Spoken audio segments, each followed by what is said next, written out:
What's going on, everybody? C4, welcome back to more C4, and today reacting live to the kind of breaking news within Philadelphia world that Darius Slay has been allowed to seek a trade from the Philadelphia Eagles. Eagles are still hopeful to find a solution for Slay to remain a Philadelphia Eagle. There's been reports that Slay obviously wants a contract extension. Looking at kind of the landscape of that, he is set to make decent money next year, a $26 million cap hit, but really, he's going to make well over $20 million.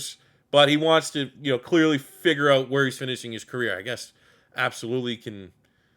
That's within his right. I'm not going to be super upset, I guess, if that's the reason why he's kind of looking around here a little bit. But I think this is just, I don't want to say shocking, but, we're losing a lot here. We've already, Fletcher Cox, end of an era, likely. Javon Hargraves, regarded as, one of the top available free agents. TJ Edwards, likely gone. Kaiser White, likely gone. Bradbury's gone for sure. Epps, I'm fine with Reed Blankenship sliding in there for sure. CJ/GJ's a tough pill to swallow. I don't want to say the writing's on the wall there. And I'm not a big basketball guy, but I made a tweet equating, if we let Chauncey Gardner-Johnson walk, it's going to be like when the Sixers let Jimmy Butler walk. I don't watch a lot of basketball, but what I did when I do watch, I like the Raptors and the Sixers. And Jimmy Butler, when he was on the Sixers, just that's a guy. That's a Philly guy. That is a guy that, regardless of talent, he's an immensely talented player. But, that's a guy. That is a Philly guy. That is a guy that, Philly sports fans fall in love with, and you want him to be a fan, on your team. You want to be able to support that guy. You want to be able to wear his jersey. I feel like that's the same thing here with Chauncey Gardner-Johnson, man. I think when you look at him, too, you see the 6 interceptions. Those are inflated, right? How many of those interceptions were a ridiculous play versus a bad throw? You know what I'm saying? I'm not saying that he had a bad year. He had a great year. He should have made the Pro Bowl. But I do think that if you're just purely valuing, he had 6 picks, can't let him walk. Those 6 picks were a lot of those were defensive picks versus, a ridiculous individual effort from Chauncey Gardner-Johnson. Still not knocking the 6 picks, but it's not like he has 6 ridiculous. Not many players do. You get 5, 6, 7 interceptions. Usually, unless you're just ridiculous, some of those are not necessarily the most deserved interceptions. And Chauncey Gardner-Johnson did miss some tackles, was a little bit of a slow start to go in Philadelphia, but I still do feel like great player, elite versatility, can play safety, can play either safety spot. If Maddox gets hurt, can slide into the nickel, and obviously the intangibles, what he brings. He's easy fan favorite. Think he still has his best football ahead of him. Still had 6 turnovers. Got to value that. But maybe it's the same deal as a Slay, where it's we give a fair offer. Trust Howie. Howie does not want to lose all of this. Howie's going to try his best. We're going to lose some, but I just can't see us going into a rebuild. Right? We're one half away from winning a Super Bowl. You don't want to just completely burn it all down. And yes, we have to pay Mr. Quarterback here, but you can still find ways to make it work. But, losing him and then now potentially losing him, there could be a chance that Philly rolls in the draft. And I don't think we're going to get crazy compensation from Darius Slay. I've had some people on Twitter be like, if we trade Darius Slay, we're going to be getting some great picks in return. Probably not. I think if you trade Darius, a third rounder, I don't think you're getting a second rounder. You probably get a third rounder for Darius Slay. And you'd have to be kind of happy about it. So it's just are we really going to go into... There's a chance. I'm not going to say really going into, because I don't think Howie lets it get that out of control. But there's a chance that our secondary going in the draft is going to be Zach McPherson, Kavon Wallace, Reed Blankenship, Josh Jobe, and Avonte Maddox.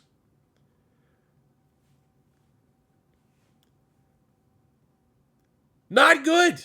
Did Sean Desai, our brand new defensive coordinator, did he, when he had his interview, when he had his sit-down interview with the Philadelphia Eagles, did he just, look at our team, saw these free agents, and was just crossing each one of their names out?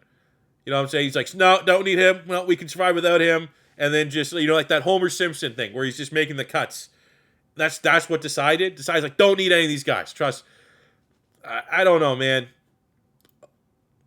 I'd rather not. I'd just say at the end of the day, Slay's expensive. He's 32, right? Look at his stats last year. Made the Pro Bowl for that, whatever the hell that means anymore. But but 55 tackles, 14 PBUs, 3 interceptions. He played very well. Played very well last season for the most part. Overall, as a season, definitely finished a little bit weaker down the stretch. But I mean, if you're viewing this big picture, he's 32 years old, wants more money. It's not ridiculous that, potentially move on from him or at least allow him the option to see if he wants to move on. What do you guys think? Would you keep Slay? Would you let him move on? Like, is he going to be disgruntled? Is he going to become like a distraction, if you will?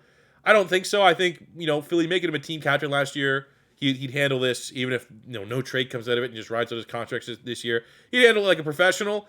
But, the fact that, like, it just, not tagging Chauncey Gardner-Johnson, we knew Bradbury was gone. We knew Epps and most fans are like, all right, we can go Reed Blankenship. But, like, I did not expect any way, shape, or form in offseason where it's like, all right, Chauncey Gardner-Johnson and Darius like gone as well. We re-signed Brandon Graham. The rightful comeback player of the year. That's something.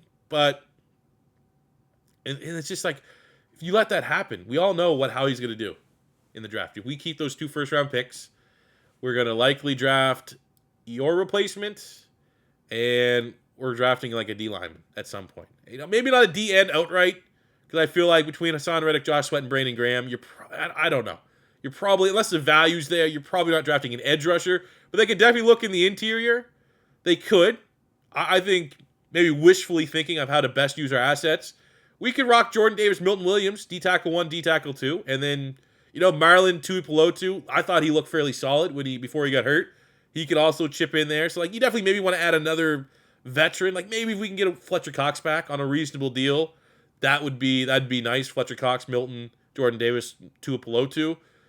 But, like, we're going to be going to the draft where it's like, clearly, we should be going heavy in the secondary. That's just not what Howie Roseman does. Like, I think if we lose Bradbury and Slay, I still wouldn't feel overly confident that Howie at pick 10 is going to draft the top corner available. Draft a Christian Gonzalez. Draft a Devin Witherspoon. Draft a Joey Porter Jr. Because it's just not in his DNA. It's not what he does.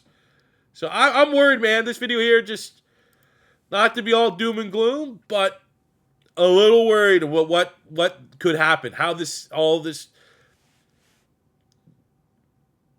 clearest way for me to close this video out is I was cautiously optimistic that while we were going to lose guys, it wasn't going to be that bad. All these other fans of other teams were blowing it out of proportion. We have a great general manager, and it was like, all right, Sam Marlowe gone. Yep. Miles Sanders gone. Yep. Hargrave gone. Yep. Edwards and Kaiser White gone, likely. Bradbury gone, yes. And then it was like, all right, we're not going to let everyone go. So I was like, all right, Chauncey Gardner-Johnson, Brandon Graham, Jason Kelsey runs it back. And then I was like, maybe we'll get Boston Scott, maybe Fletcher Cox. Because, you might get a little bit between these two guys. I'm not going to say a hometown discount, but you might, right? And now it's just looking like, fuck, we're losing everybody. And did we just totally waste our Super Bowl window? Was this our Super Bowl team, and now we're going to take a step back, and it's going to take us a couple years, maximize these draft picks, have these draft picks develop until we're ready to run it back again? Like, I'm not fully expecting Philadelphia 100% to be back in the Super Bowl, but the NFC is going to be shit again next year. There is no team that is taking a massive leap in the NFC. Aaron Rodgers is leaving, right? So there goes Green Bay. No one's going to be a big-time needle mover in the NFC East, anyways. NFC South has terrible quarterbacks. The only thing that could probably change right now the landscape would be Lamar getting traded to the NFC. So, like, I still firmly think, and it's going to be Vegas odds, Philly is going to be the favorites in the NFC again next year, if this team doesn't fall apart. So I think Howie realizes that. Like, it feels like, and you look at all these names, we're headed towards a rebuild. But, like, the NFC is still there for the taking. But getting this news of, like, we're prepared for all these orange to be gone, and then now having a guy that we thought was a shoo-in to run it back next year, shoo-in to get back to his top form and be a shutdown corner for Philadelphia, team captain, team leader, out of nowhere, apparently, hey, if you can find somewhere else, go there. Not how I want to start my weekend. So, what do you guys think about the Darius Slay rumors? Let me know in the comment section below. What do you think Philly's going to do Who do you think we're going to sign for free agency? Because probably Sunday I'll have a video dropping where I kind of want to have my little Eagles mock off season before the free agency frenzy starts next week. So I will see you guys back here on More C4 for that one. And yeah, hopefully Slay's still an Eagle when all is said and done. Thank you guys very much for watching. Until next time, it's More C4 saying smash that like button if you enjoyed. Hit the subscribe button if your first time stopping by. I'll see you on the next one. Peace out.